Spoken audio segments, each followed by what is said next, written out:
Liturgia da Palavra. Aqui um trabalho de evangelização visando a construção de um mundo novo, onde Jesus é a luz, é o caminho, é a verdade e a vida, e nos leva sempre aonde? A uma só direção, a eternidade. Porque Jesus é o caminho, é a verdade e a vida. E o caminho que nos leva à glória, qual é o caminho? É o caminho do Calvário. É o caminho por onde também nós traçaremos carregando a nossa cruz. Aproximemo-nos confiantes do trono da graça, a fim de conseguirmos misericórdia e encontrarmos auxílio em tempo oportuno. Aleluia! Carta aos Hebreus 4:16. E hoje no Evangelho de João 17, verso 20. Pai Santo, eu não te rogo somente por eles, mas também por aqueles que vão crer em mim pela sua palavra, para que todos sejam um, como tu, Pai, estás em mim e eu em ti. E nós vamos dando continuidade na terceira parte da oração pela unidade que Jesus está assim fazendo, e vamos trazer essa catequese importante dessa oração tão importante que Jesus fez por sua igreja, por cada um de nós. Embora não encontre nenhum mal em Paulo, os juízes querem condená-lo. Durante a noite, Jesus o visita em sonho e o conforta. Esta liturgia nos ajude a aceitar a vontade do Senhor e reconhecer seu amor sempre presente em nós. Ó Jesus Eucarístico, meu amado Salvador, enchei-me com vosso amor, enchei-me com vossa força, enchei-me com vossa sabedoria, enchei-me com vossa perseverança, enchei-me com vossa humildade, enchei-me com vossa coragem, enchei-me com vossa paixão. Amém. Jesus, puro, manso e humilde de coração, fazei o nosso coração semelhante ao vosso. Amém. Sagrado coração de Jesus, eu confio em vós. Primeira leitura. Leitura dos Atos dos Apóstolos, capítulo 22, verso 30, capítulo 23, versos 6 a 11. Naqueles dias, querendo saber com certeza por que Paulo estava sendo acusado pelos judeus, o tribuno soltou-o e mandou reunir os chefes dos sacerdotes e todo o conselho dos anciãos. Depois fez trazer Paulo e colocou-o diante deles. Sabendo que uma parte dos presentes eram saduceus e a outra parte eram fariseus, Paulo exclamou no conselho dos anciãos: Irmãos, eu sou fariseu e filho de fariseus. Estou sendo julgado por causa da nossa esperança na ressurreição dos mortos. Apenas falou isso, armou-se um conflito entre fariseus e saduceus, e a assembleia se dividiu. Com efeito, os saduceus dizem que não há ressurreição, nem anjo, nem espírito, enquanto os fariseus sustentam uma coisa e outra. Houve então uma enorme gritaria. Alguns doutores da lei, do partido dos fariseus, levantaram-se e começaram a protestar, dizendo: Não encontramos nenhum mal neste homem. E se um espírito ou anjo tivesse falado com ele? E o conflito crescia cada vez mais. Receando que Paulo fosse despedaçado por eles, o comandante ordenou que os soldados descessem e o tirassem do meio deles, levando-o de novo para o quartel. Na noite seguinte, o Senhor aproximou-se de Paulo e lhe disse: Tem confiança. Assim como tu deste testemunho de mim em Jerusalém, é preciso que sejas também minha testemunha em Roma. Palavra do Senhor, graças a Deus.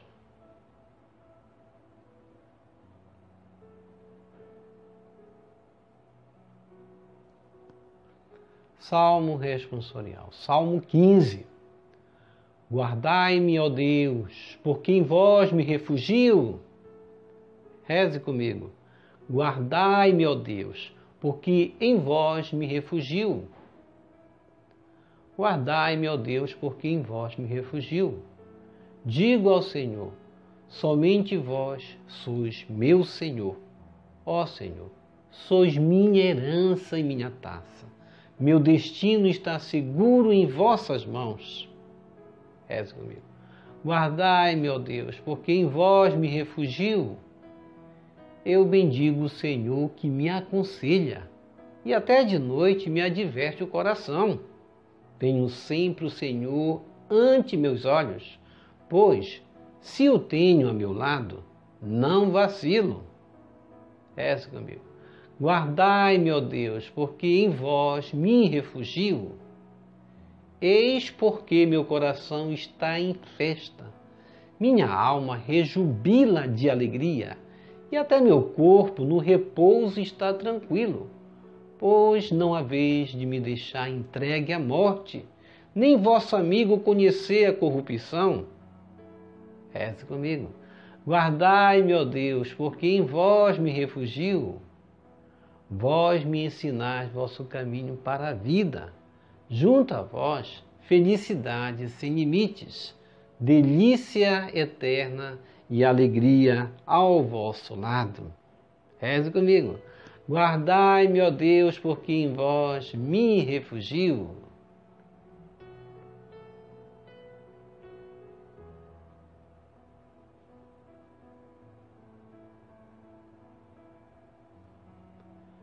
Evangelho segundo João, capítulo 17, verso 20 a 26. Aleluia, aleluia, aleluia. Para que todos sejam um, diz o Senhor, como tu estás em mim e eu em ti, para que o mundo possa crer que me enviaste. João 17, verso 21. Proclamação do Evangelho de Jesus Cristo, segundo João. Glória a vós, Senhor.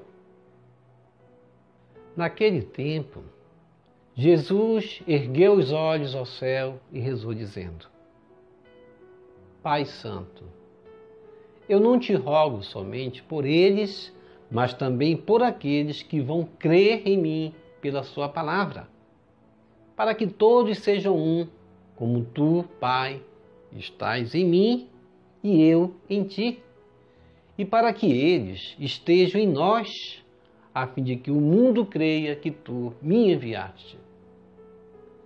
Eu dei-lhes a glória que tu me deste, para que eles sejam um, como nós somos um.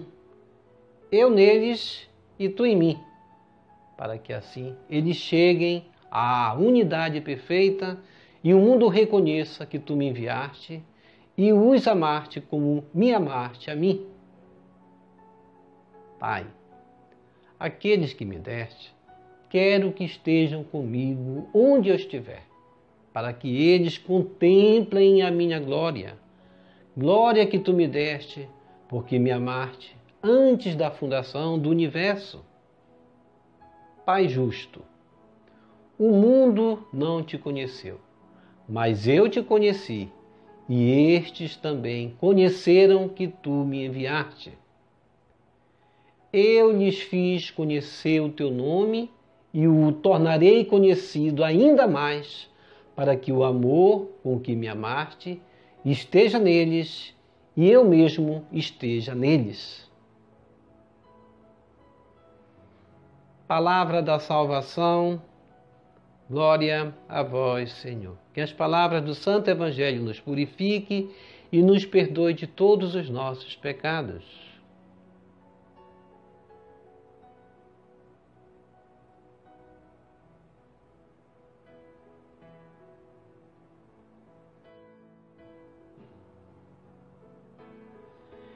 Reflexão.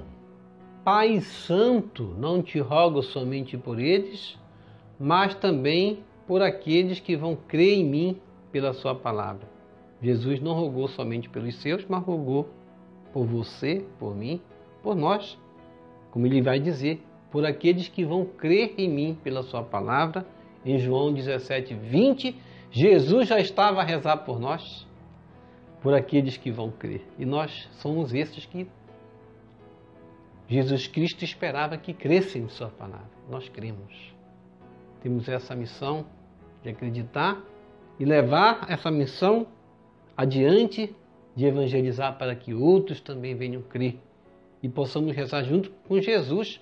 Vamos rezar pelos futuros crentes, por aqueles que ainda haverão um dia acreditar. No mundo que precisa de Deus, no mundo onde os jovens, adolescentes e tantas pessoas estão se perdendo pela cegueira do pecado, levando-se pelos prazeres, levando-se justamente por aquilo que é tão momentâneo e que não vai sustentar a nossa caminhada a vida toda, porque a nossa caminhada aqui ela é curta.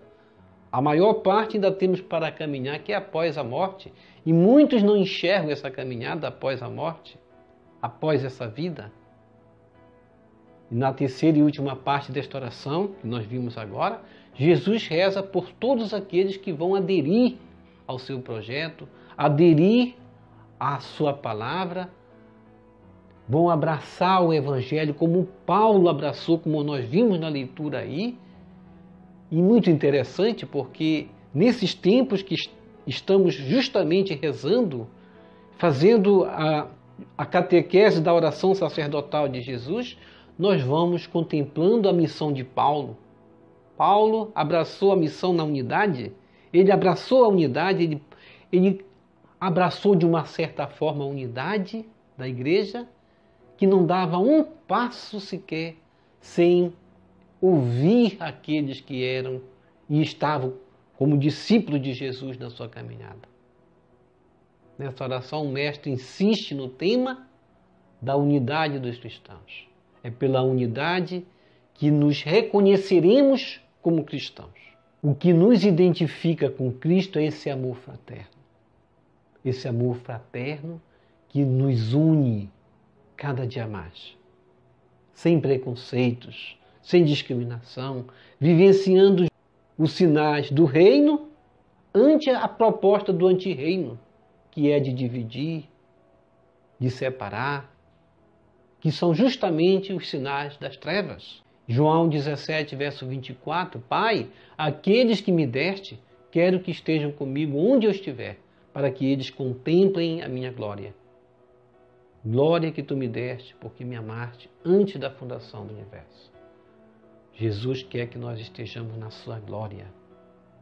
Mas ele reza pela unidade, porque não alcançaremos a glória se não for pela unidade, a unidade da igreja, o amor fraterno, o perdão, a reconciliação. Estarmos unidos como igreja significa somar e não dividir. E Jesus vai continuar no versículo 25, Pai justo, o mundo não te conheceu, mas eu te conheci, e este também conheceram que tu me enviaste. Jesus Cristo, ele está orando por aqueles que são seus primeiramente. O mundo haverá de crer, aqueles que haverão de crer. Jesus, como citou aí, está a rezar por aqueles que vão crer também. Mas Jesus fez conhecer o seu nome para aqueles que estavam com ele, para aqueles que estavam caminhando com ele, para aqueles que abraçaram a proposta do amor, para aqueles que abraçaram a proposta da unidade, da fraternidade. É motivo de grande alegria saber que somos lembrados e amados por Cristo, somos lembrados e amados pelo Pai.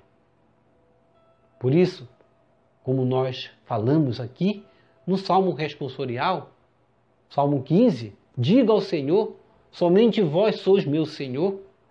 É preciso esse reconhecimento nosso de Jesus Cristo como Senhor. Sois minha herança e minha taça, meu destino está seguro em vossas mãos. Vamos nos confiar a Cristo, Cristo está ao nosso lado, assim como esteve ao lado de Paulo, que no final da leitura de hoje, Jesus Cristo vai aparecer para Paulo e dizer que a sua missão deveria continuar e ele seria enviado para Roma. E aí muitos perguntam, por que a nossa igreja está em Roma? Aí Jesus Cristo tinha um projeto explicitamente aí exposto na leitura de que era necessário ele estar em Roma. Era por causa dessa igreja que hoje nós vimos em Roma. No Atos 22, os juízes vão querer condenar Paulo, embora não encontrasse nele mal algum. Esses são juízes que vão prestar conta com Deus. Porque o papel do juiz é qual? Julgar e condenar o culpado, não condenar o inocente. Jesus Cristo foi condenado por um juiz iníquo também, que o condenou inocentemente, e Paulo estava sendo julgado também por juízos iníquos também. Mas, sabendo Paulo que uma parte dos presentes eram saduceus e outra parte eram fariseus, Paulo exclamou no conselho, dizendo, dando testemunho inclusive de Cristo, irmãos, eu sou fariseu e filho de fariseus. Primeiramente, ele vai buscar a simpatia dos fariseus. E depois ele vai dizer, estou sendo julgado por causa da nossa esperança na ressurreição dos mortos. Porque os saduceus não acreditavam na ressurreição. Paulo busca a simpatia dos fariseus e fala da ressurreição. E apenas falando nisso, armou-se ali um conflito entre fariseus e saduceus. E a assembleia se dividiu. E a gente vai aí repetir e expressar esse momento que a leitura vai dizer, a assembleia se dividiu. E Cristo está rezando pelo que hoje? Por essa leitura? Pela unidade. Aquilo que não é de Deus se divide. Isso era explícito aí, nestes que estavam a julgar Paulo e a buscar condenar Paulo, que era inocente. O papel daqueles que se dividem, daqueles que julgam mal e condenam, é justamente revelar a morte. O papel da unidade é mostrar a vida. Paulo revela a vida, fala da ressurreição de Cristo. No versículo 8 do capítulo já 23, da mesma leitura de hoje, os saduceus não acreditam na ressurreição. Aqueles que não estão na unidade não acreditam na ressurreição e nem tem por que acreditar, porque a unidade é manifestada como um sinal de glória, como Jesus Cristo falou no Evangelho, para aqueles que permanecem na unidade. Por isso Jesus insiste para que nós permanecêssemos unidos. E o Espírito Santo só desce na comunidade unida, na família unida. A oração Deus responde na família unida também. Houve então o que aí, no versículo 9 do capítulo 23, houve uma enorme gritaria. E aí vamos frisar essa palavra, gritaria. No lugar onde há gritaria, não há a presença de Deus. Portanto, vamos tirar do nosso meio esse mal, muitas vezes, que há de um mal entendido, de uma suposta divergência de ideias. Vamos tirar essa palavra gritaria, porque a gritaria justamente revela a falta da unidade, a divisão. Alguns doutores da lei do partido dos fariseus levantaram-se e começaram a protestar, dizendo, não encontramos nenhum mal neste homem. E se um espírito ou anjo tivesse falado com ele? Até que essa pessoa foi usada por Deus.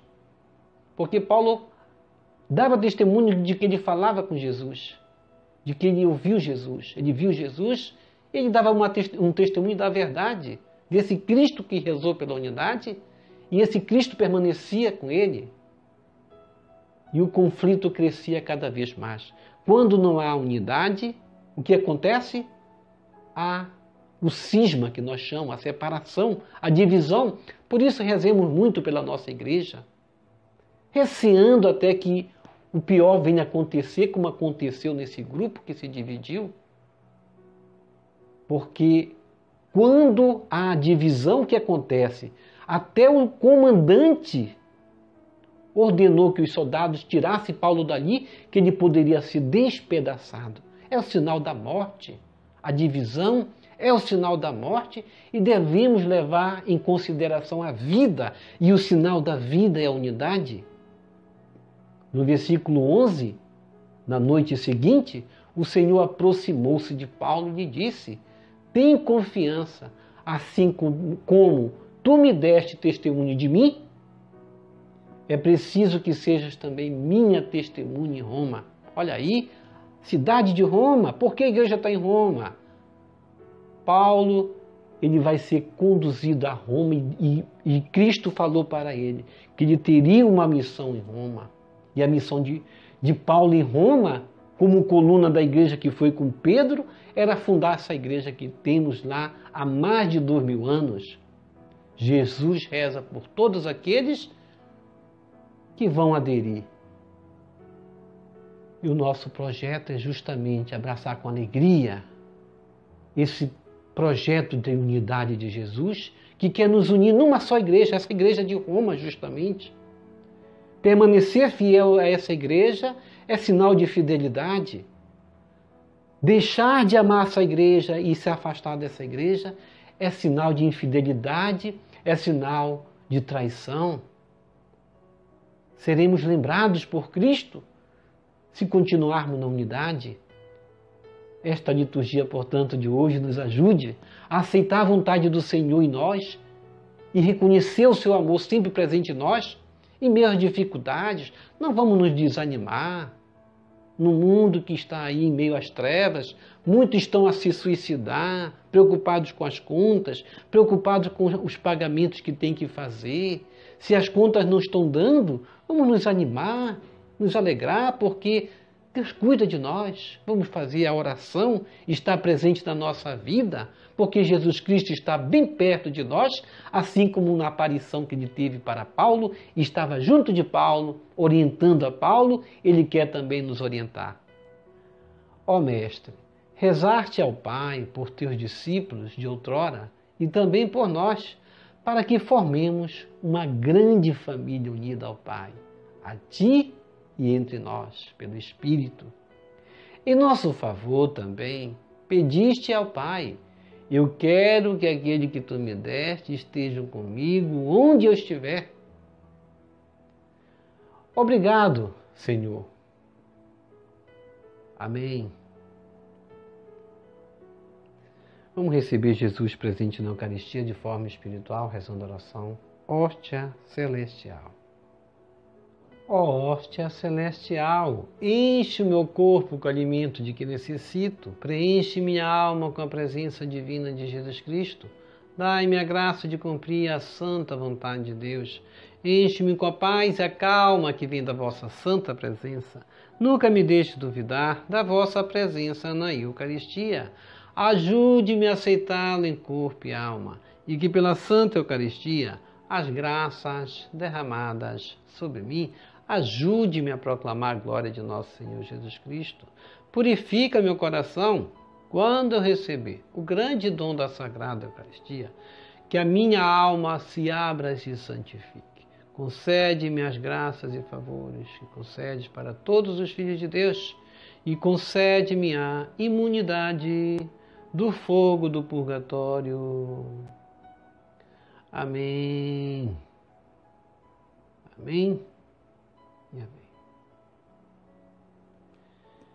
Quer receber uma indulgência plenária? Vamos continuar com a Bíblia aberta, rezando as laudes, porque as laudes é uma oração bíblica, com salmos, hinos, louvores, cânticos, e nós vamos somar a esse tempo que nós tivemos aqui, na meditação da palavra, fazendo os 30 minutos que a igreja pede, para nós recebermos o quê? Uma indulgência plenária dos pecados confessados. Portanto, se lermos a leitura, meditando e também tivermos momento de oração, nessa mesma leitura, nós vamos receber uma indulgência plenária. Portanto, vamos rezar conosco a oração das laudes todos os dias. Obrigado por sua preciosa participação. Deixa aqui embaixo o seu like. Inscreva-se, toque no sininho das notificações. Compartilhe esse vídeo com as suas redes sociais, com seus queridos, com seus amigos. Deixa aqui embaixo seus comentários para nós rezar por você, pela sua santificação e pela sua conversão. E que o Senhor nos abençoe a todos. Shalom, a paz de Cristo. Salve Maria Santíssima.